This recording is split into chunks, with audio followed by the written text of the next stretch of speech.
Programang ito ay rated SPG, striktong patnubay at gabay ng magulang ang kailangan. Sa pagbabalik ni Ramon ay may dala siyang maraming armas at may kasama pang mga tauhan.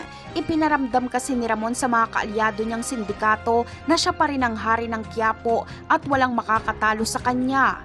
Kaya patuloy nilang sinuportahan si Ramon at may tiwala sila dito na muling makakabangon at mapapabagsak ang mga gerero. Samantala, kung ano ang sabihin ni Ramon ay kabaliktaran ang ginagawa ni Tanggol. Sinabi ni Ramon na wag aalis si Tanggol at hihingi lang siya ng suporta sa kanyang mga kaalyado pero umalis si Tanggol. Sumugod siya sa mga Mondragon para hantingin si Divina.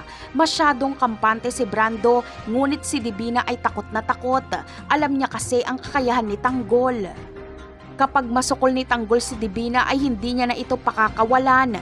Pero kinakailangan niya munang mapatumba si Brando bago niya mapaslang si Divina.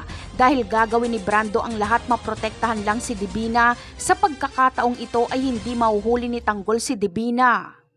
Ganun pa man ay mapagtatanto ni Brando na hindi basta-bastang kalaban si Tanggol dahil nagawa nitong pasukin ang kanilang building kahit na mag-isa lang ito. At hindi man lang nakapalag si Rocky Boy kay Tanggol, bugbog sarado siya.